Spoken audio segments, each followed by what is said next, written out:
Hello दोस्तों, आज class में फिर से स्वागत है। आज हम लोग बात करेंगे क्लास 10 का पहला चैप्टर का रियल नंबर का 14 एमसीक्यू के बारे में आप लोग को बताएंगे। इसी तरह का एमसीक्यू आपको एग्जाम में आएगा, जो दिसंबर में एग्जाम होने वाला है। ठीक है, आप लोग का एग्जाम 2 फेज में होगा। फेज 1 में होगा आपका दिसंबर में, फेज 2 होगा मार्च अप्रैल में होगा। परीक्षा का डेट दिसंबर का मतलब डेट निकल गया कि दिसंबर में एग्जाम होगा। तो आप लोग अच्छे से तैयारी कीजिए। आप लोग को मैं ऑब्जेक्टिव का अच्छे से तैयारी करा दूंगा। मैथ का मैंने साइंस का ऑलरेडी बना चुका है एक चैप्टर फिजिक्स का पहला चैप्टर का बना चुका हूँ। प्रकाश का परावर्तन अपवर्तन का। आज मैं बताऊंगा मैथ का पहला चैप्टर का रियल नंबर का। ठीक है, चलिए देखते हैं मैथ का पहला चैप्टर का। देखिए शुरू में 81 का देखिए मौसम क्या होगा।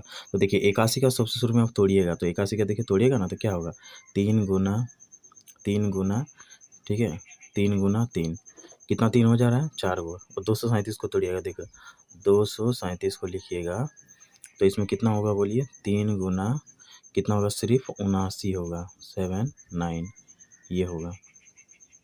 तो देखिए इसका मतलब क्या होता है। देखिए मौसो का मतलब होगा कि जो दोनों में मिल रहा है, ध्यान से देखिए, ये दोनों में जो मिल रहा है ना वो होगा। तो देखिए दोनों में क्या मिल रहा है, इसमें भी 3 है, उसमें भी देखिए 3 है। चलिए देखिए इसमें भी देखिए 3 है, इसमें भी 3 है, 3 3 मिल जा रहा है। तो मौसम वगैरह कितना हो जाएगा 3, यानी आंसर इसका क्या होगा, ए नंबर का 3 होगा। ठीक है, समझ में आप लोग को। चलिए देखें देखिए अगला क्वेश्चन क्या है। संख्या रेखा पर प्रत्येक बिंदु प्रदर्शित क्या करता है। तो याद रखें, संख्या रेखा पर प्रत्येक जो प्रदर्शित करेगा एक वास्तविक संख्या प्रदर्शित करेगा। क्या करेगा, वास्तविक संख्या। तो आप लोग आंसर क्या कर दीजिएगा, इसका वास्तविक संख्या कर दीजिए। क्या होगा इसका आंसर, वास्तविक संख्या। ठीक है, ये जो 10 क्लास का चैप्टर 1 का जो वास्तविक संख्या है उसका 10 गो ऑब्जेक्टिव हुआ है। ठीक है, 10 गो या 12 गो टोटल करा दिए। ठीक है, और इससे मतलब इससे ज़्यादा ऑब्जेक्टिव बन ही नहीं सकता है। ठीक है, इसे बनाया है मैंने किताब से छाट कर। आप लोग इसको ध्यान से पढ़िएगा, इसी से रिलेटेड क्वेश्चन आएगा, आप लोग देखिएगा एग्जाम में आएगा। तो ठीक है, वास्तविक संख्या इसी से चैप्टर 1 का। अब मैं चैप्टर 2 का बनाऊंगा, 3 का बनाऊंगा, सब का ऑब्जेक्टिव बनाऊंगा। ठीक है, जो जो टर्म 1 में आपको पूछा जाएगा। ठीक है, तो आप लोग ध्यान से पढ़िए इसको और वीडियो को ज़्यादा से ज़्यादा शेयर कीजिए। चलिए क्वेश्चन देखते हैं। ठीक है, यदि p तथा q दो अभाज्य संख्या है तो उसका मौसा क्या होगा। तो देखिए p तथा q अगर अभाज्य संख्या है तो उसका मौसा क्या। आप लोग अभाज्य संख्या का मौसा आप लोग सिंपल से ज्ञात कर सकते हैं। देखिए मान लीजिए हम क्या कर देंगे, देखिए कोई भी अभाज्य संख्या लीजिए। चलिए 7 एगो संख्या ले लीजिएगा, जैसे चलिए ले रहे हैं 7 ले रहे हैं मान लीजिए। ठीक है, कितना कर रहे हैं 7 ले रहे हैं। ठीक है, चलिए 7 ले रहे हैं। देखिए 7 तो कौन पारा में 7 आता है, सिर्फ एक का पारा में और 7 का पारा में 7 आता है। और दूसरा ले लिया अभाज्य संख्या कोई भी लीजिए, चलिए 5 लीजिए। 5 कौन पारा में 5 आता है, एक का पारा और 5 का पारा में। ठीक है, सिंपल। अब देखिए मौसो मतलब होता है क्या, जो दोनों में मिल रहा है। आप लोग शुरू में भी बताया था मैंने। ठीक है, मौसम मतलब क्या, जो दोनों में। तो बोलिए दोनों में क्या मिल रहा है, 7। देखिए 7 ई वाला में एक एक मिल रहा है दोनों में। देखिए ये 7 वाला में भी 5 वाला में एक एक मिल गया, यानी मौसा कितना हो जाएगा 1 होगा। तो याद रखिए अभाज्य संख्या मौसा कितना होता है 1। तो डी नंबर होगा इसका आंसर। ठीक है, देखिए अगला क्वेश्चन क्या है। निम्नलिखित में कौन अभाज्य संख्या है। तो देखिए अभाज्य संख्या वो होता है जो खुद और एक के अलावा, ठीक है, किसी के पारा में ना आता हो। ठीक है, तो वो अभाज्य संख्या होता है। 15 आता है, देखिए 3 का पारा में आता है, 5 का पारा में आता है। ठीक है, 12 भी आता है, 3 का पारा में, 4 का पारा में, 2 का पारा में। 75 25 का पारा में, 5 का पारा में। ठीक है, बताया तो ये तो नहीं होगा। 23 देखिए किसी पारा में नहीं होता है। 23 क्या होता है, किसी पारा में। तो आंसर क्या होगा 23। देखिए क्वेश्चन पढ़िए। सबसे छोटी पूर्ण वर्ग संख्या जो 16 20 तथा 200 सॉरी 24 से प्रत्येक से भाज्य हो। ठीक है, तो देखिए जितना सारा संख्या इसमें है, सबसे पहले छोटी पूर्ण वर्ग संख्या मतलब छोटा होना चाहिए, पूर्ण वर्ग भी संख्या होना चाहिए। तो बोलिए 240 पूर्ण वर्ग संख्या नहीं है, 224 भी पूर्ण वर्ग संख्या नहीं है। देखिए 1600 और 3600 दोनों पूर्ण वर्ग संख्या है, लेकिन बोला क्या है सबसे छोटी। तो बोले 1600 में 3600 में छोटी क्या है वो देखिए। जो मतलब किससे भाग चल जाएगा, देखिए 16 से भाग चल जाएगा, ये 2 से भी भाग 20 से भी भाग चल जाएगा, ये 24 से जाएगा कि नहीं। इसको चेक करने के लिए हम काटते हैं इसको। ठीक है, काट कर देख रहे हैं। देखिए 16 और जो इससे भाग जा रहा है कि नहीं, देखिए काट करके इसको देख रहे हैं। देखिए अच्छा से देखिए,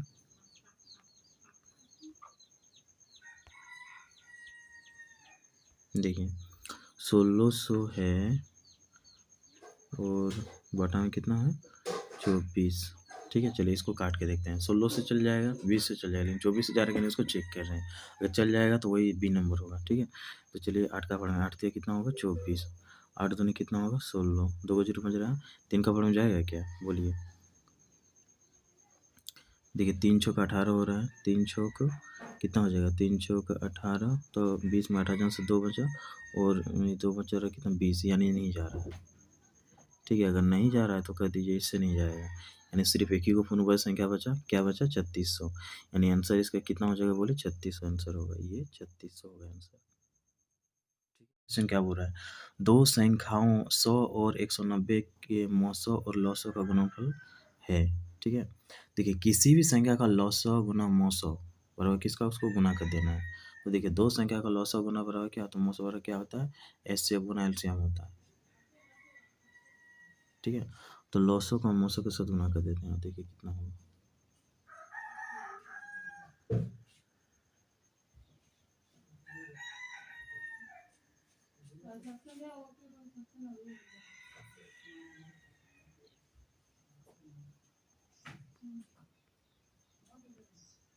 उन्नीस हजार होगा आंसर। कितना हो जाएगा? 19,000। 19,000 किस में? देखिए उसको टिक कर दीजिए। 19,000 इतना आंसर होगा। ये समझ में आया कि नहीं? वाला देखिए दो संख्याओं 100 और 190 के मौसों और लौसों का गुणनफल। देखिए 100 और 190 का लौसों और मौसों का गुणनफल करिएगा ना, तो इतना ही होगा। कितना? 1900। ठीक है, आप करके भी देख सकते हैं।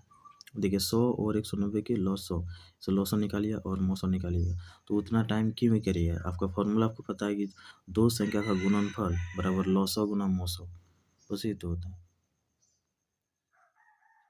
ये क्वेश्चन क्या है? दो संख्या का गुणनफल 8670 है और उनका एचसीएफ बराबर 17 है, तो उनका एलसीएम ज्ञात कीजिए। तो आप लोग 10 क्लास में पढ़े थे। देखिए 10 क्लास का तो आपको फॉर्मूला पढ़े हैं। क्या है कि दो संख्या का गुणनफल बराबर एचसीएफ गुना एलसीएम। इन्हें हम क्या लिख देंगे? दो संख्या का गुणनफल। देखिए दो संख्या का गुणनफल बराबर यह जो दिया हुआ है फॉर्मूला आपको याद किए थे। दो संख्या का गुणनफल, दो संख्या का गुणनफल गुणनफल बराबर दे देंगे। कितना है? कितना? देखिए इधर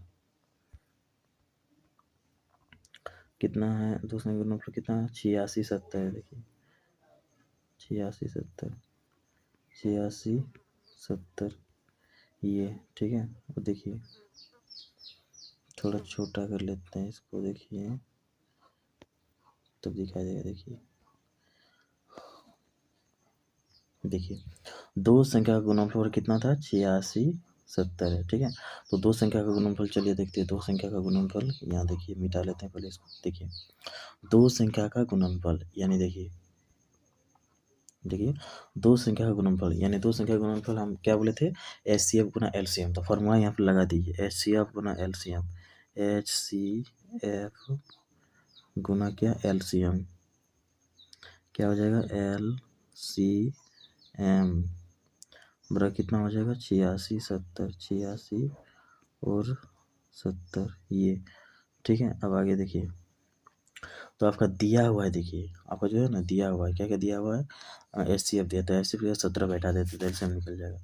एचसीएफ की जगह 17 बैठा देंगे गुना, और एलसीएम कर देते हैं एलसीएम बराबर कितना होगा? देखिए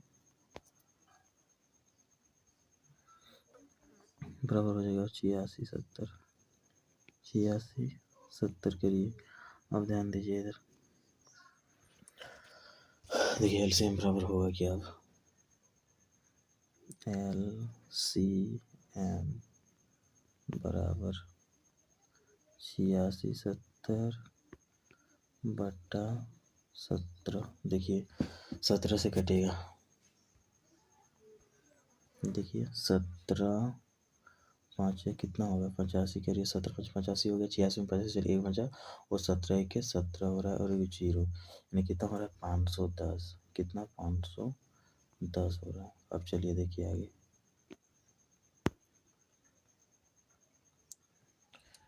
सॉरी दूसरा जैसे देखिए 510 कितना है इसका आंसर? 510 है। तो किसमें? डी नंबर में। देखिए डी नंबर 510 है तो टिक क्या लगा देंगे? डी नंबर टिक लगा दिए, इसका डी होगा। ठीक है, आगे क्वेश्चन देखिए, इसमें थोड़ा बड़ा हो गया, आप लोग इसमें थोड़ा अच्छे से लिख लीजिएगा, मतलब आप लोग रिप्ले करके लिख लीजिएगा, जब खत्म हो फिर से रिप्ले करके लिख लीजिएगा क्या क्या लिखा हुआ है। देखिए अगला क्वेश्चन क्या है, यदि ए और बी अभाज्य संख्या है तो लॉसो ए कॉमा बी का होगा, मतलब ए और बी अभाज्य संख्या है तो ये लॉसो कितना होता है? आप लोग याद रखिए, किसी भी अभाज्य संख्या का लॉसो क्या होता है? किसी भी अभाज्य संख्या का लॉसो क्या होगा? उसको गुना कर दिया जाता है। जैसे मान लीजिए 3 और 7 का आप लोग बोलेगा कि लघुत्तम ज्ञात कीजिए, तो आप लोग क्या करेगा? लघुत्तम कोई पढ़ाई से 3 7 नहीं आता, डायरेक्ट इसको गुना कर देते हैं, 3 गुना क्या 7। इसी तरह से उसको भी डायरेक्ट गुना कर दीजिएगा, ए गुना कितना होगा बोले तो ए गुना बी, यानी आंसर क्या होगा इसका? ए बी होगा। तो देखिए ऑप्शन में ए बी जहाँ दिया हुआ आंसर होगा ये भी होगा इसका आंसर। ठीक है, 8 का पावर 0 था तो 2 का पावर 0। तो देखिए याद रखिए, किसी का भी पावर अगर 0 हो रहा है, याद रखिए किसी का भी पावर अगर 0 हो रहा है तो उसका मान हमेशा 1 होता है। ठीक है, तो देखिए 8 का पावर कितना हो गया? 0, वरना 2 का पावर कितना हो गया? 0। अब ध्यान दीजिए, हम बोले क्या? किसी का भी पावर 0 रहने से उसका मान क्या होगा? 1 होगा। पावर मतलब क्या? मात्रा में जो रहेगा उसका। ठीक है, तो 8 का पावर 0 मतलब इसका मान 1 होगा, 2 का पावर 0 मतलब इसका मान 1 होगा। तो चलिए 1 को 1 के साथ में कितना होगा? 1 होगा, यानी आंसर कौन वाला ऑप्शन सही होगा? ऑप्शन बी होगा उसका सही होगा। ठीक है, चलिए अगला क्वेश्चन। अब देखिए ये क्वेश्चन क्या है, दो लगातार संख्याओं का मौसो क्या है? ठीक है, देखिए दो लगातार संख्या मतलब जो लगातार आते जाएगा, एक के बाद जो आते जाएगा, ठीक है, वही वाला लगातार संख्या कहा जाता है। तो देखिए दो लगातार संख्या का मौसो कितना होगा? तो देखिए दो लगातार संख्या मतलब कोई भी हम लगातार संख्या ले सकते हैं, मान लीजिए कि 5 और मान ली लगातार कोई संख्या ले लिए, उसका मौसो ज्ञात करेंगे। ठीक है, तो कितना हो रहा है देखिए, मान लीजिए हम ले लिए 5 का, ठीक है, और किसको दे रहे हैं मौसो? इसके 6 के साथ दे रहे हैं, तो कितना हो जाएगा? 5 एक के 5 होगा, 1 उतरेगा, इधर क्या इतना हो गया? 5 उतरेगा। अब इसको ऐसे कहती है, देखो 1 का वर्ग कितने से 5 होगा? 5 बार करिएगा यहाँ तो 5 हो जा रहा है, यहाँ कट रहा है इससे, यानी मौसो बराबर कितना हो जा रहा है बोलिए? मौसो बराबर आ रहा है कितना? 1 आ रहा है। ठीक है, तो आंसर इसका कितना होगा? मौसो 1, यानी बी नंबर। ठीक है, समझ में आ गया होगा। ठीक है, चलिए आगे देखते हैं नेक्स्ट क्वेश्चन। यदि ए और बी दो अभाज्य संख्या है तो रूट ए तथा रूट ए प्लस रूट बी का क्या होगा? प्राकृत संख्या, पूर्णांक संख्या, परिमेय संख्या, अपरिमेय संख्या। देखिए रूट ए अभाज्य संख्या है, अभाज्य संख्या मतलब देखिए मान लीजिए कोई भी अभाज्य संख्या ले लेते हैं, देखिए जैसे थ्री पर अभाज्य संख्या 3, इस पर रूट चढ़ा दिए, उसे कोई दूसरा अभाज्य संख्या ले लिए रूट 7, इसमें रूट 7, अब दोनों अभाज्य संख्या देखिए 3 और 7, तो देखिए ये स्वर्ग का जो संख्या होता है वो क्या होता है? अपरिमेय संख्या। ठीक है, आप लोग क्लास 9 में भी देखे थे, क्लास 10 में भी हो, क्या होगा? ये अपरिमेय संख्या। ठीक है, चलिए देखते हैं अब तीसरा क्वेश्चन में। हेलो दोस्तों, आज क्लास में आपका फिर से स्वागत है। आज मैं आपके लिए लेके आया हूँ क्लास 10 का सोलो ऑब्जेक्टिव क्वेश्चन लेके आया हूँ। ये ऑब्जेक्टिव क्वेश्चन परीक्षा के लिए बहुत ही इंपॉर्टेंट मोस्ट प्रीवियस क्वेश्चन है। इसको आप लोग लिखिए, इसको बनाइए, इसको रिवीजन कीजिए। इसी से मतलब पहला चैप्टर का दो रियल नंबर वास्तविक संख्या है पहला चैप्टर, ठीक है, मैथ का, उसका मैं सोलो ऑब्जेक्टिव लेगा, इससे बाहर क्वेश्चन आई भी नहीं करेगा। ठीक है, इसलिए जितना सारा क्वेश्चन आप लोग इसको देखिए, इसको पढ़िए और ये कीजिए, देखिए इसी में से आएगा आपका परीक्षा में। ठीक है, चलिए आप देखते हैं सबसे पहले पहला क्वेश्चन क्या है। 144 का अभाज्य गुणनखंड के दो का घातांक है, और दो का कितना घातांक? 144 को अगर आप तोड़िएगा तो 2 का कितना घातांक होगा वो पूछा है। ठीक है, तो चलिए 144 को तोड़ के देखते हैं कितना 2 निकलता है वाला देखेंगे। 2 से तोड़िए, देखिए 2 7 14, 2 दूनी 4 हो गया ये। फिर से देखिए, फिर से करिए, 2 ये कितना हो जाएगा? 2 तिया 6 और 2 छः 12, ये हो गया। फिर से 2 से कितना बार होगा? 18 बार में। अब फिर से चलिए, 2 9 18, अब कितना हो रहा है? 3 तिया 9 हो जा रहा है, यानी आपको क्या क्या आ रहा है? देखिए अच्छा से देखिए, अब देखिए 2 2 2 2 और 3 3 आ रहा है। ठीक है, चलिए देखते हैं इसको कैसे बनता है। 2 गुना 2 गुना 2 गुना 2, इतना सारा है, कितना 2 है? देखिए 1 2 3 4 गो 2 है, 3 कितना है? 3 है आपका 2 गो, तो गुना कितना कर देंगे? 3, और गुना कितना कर देंगे? 3 कर दे रहे हैं। ठीक है, चलिए देखिए इसको क्या हो रहा है। अब देखिए, अब ध्यान दीजिए, चलिए देखिए इतना हो गया। अब इसमें देखिए कितना 2 हो रहा है, देखिए 1 2 3 4 यानी 2 का पावर कितना हो जाएगा 4 हो जाएगा ना। कितना 2 है देखिए, सॉरी कितना 3 है 2 को, तो इनके 3 का पावर कितना हो जाएगा 2। ठीक है, अब देखो 2 का घात कितना हो रहा है, 2 का घात बोलिए 4, घात मतलब जो पावर में रहेगा घात का मतलब, तो 2 का पावर कितना हो रहा है 4, यानी आंसर इसका क्या हो जाएगा, देखिए आंसर करिए इसको, कितना नंबर, सी नंबर होगा इसका, जी ये होगा। ठीक है, चलिए अब देखते हैं नेक्स्ट क्वेश्चन की ओर। चलिए आगे क्वेश्चन देखिए, यदि ए और बी दो अवयव संख्या हैं तो रूट ए प्लस रूट बी क्या होगी। ठीक है, प्राकृत संख्या ऑप्शन दिया, पूर्णांक संख्या दिया, परिमित संख्या, अपरिमित संख्या। तो ध्यान से अभाज्य संख्या, देखिए अभाज्य संख्या कोई ले ले तो उस पर रूट चढ़ा देते हैं। चलिए 5 ले लिए वो अभाज्य संख्या, देखिए 5 वो अभाज्य संख्या ले लिए, इस पर हम रूट चढ़ा दिए। ठीक है, और प्लस हो रहा है दूसरा कोई संख्या, चलिए 7 ले लिए अभाज्य संख्या, इस पर हम रूट चढ़ा दे रहे हैं। अब ध्यान दीजिए, ये जो बनेगा ये क्या बनेगा, देखिए जब दोनों रूट से हटेगा नहीं, रूट के अंदर से निकल ही नहीं सकता, निकलेगा तो पॉइंट में होगा और अनंत तक जाएगा। ठीक है, तो वो होता है तुम्हारा सॉरी, वो होता है आपका क्या, अपरिमेय संख्या। ठीक है, तो ये कौन सी संख्या हो जाएगा, अपरिमेय संख्या। देखिए क्वेश्चन क्या है, सबसे छोटी भाज्य संख्या और सबसे छोटी अभाज्य संख्या का मौसो कितना होगा। देखिए सबसे छोटी भाज्य संख्या, ठीक है, भाज्य संख्या मतलब पहाड़ा में आने वाला, तो देखिए किसी का पहाड़ा में जो आता है। ठीक है, तो सबसे छोटी भाज्य संख्या क्या है, सबसे छोटी भाज्य संख्या है आपका, सबसे छोटी भाज्य संख्या है 4। ठीक है, सबसे छोटी भाज्य संख्या कितना हो गया 4, और सबसे छोटी अभाज्य संख्या का मौसो कितना होगा। देखिए सबसे छोटी अभाज्य संख्या होता है जो किसी पढ़ा में नहीं होता है, तो वो सबसे छोटी होता है। ठीक है, तो बोलिए सबसे छोटी अभाज्य संख्या, अभाज्य मतलब जो किसी पढ़ा में नहीं आता है। ठीक है, तो देखो क्या होगा, बोलिए सबसे छोटी अभाज्य संख्या क्या होगा, 2 होगा। देखिए क्या होगा 2, तो बोलिए 2 और 4 का आप मौसो कर दीजिए, कितना आ रहा है उतना आंसर होगा। देखिए 2 को हम कितना के साथ कर देंगे, 4 के साथ, तो 2 दूनी कितना हो जा रहा है, बोलिए 4, यानी मौसो क्या होगा आपका 2 होगा। ठीक है, मौसो कितना हो जाएगा 2।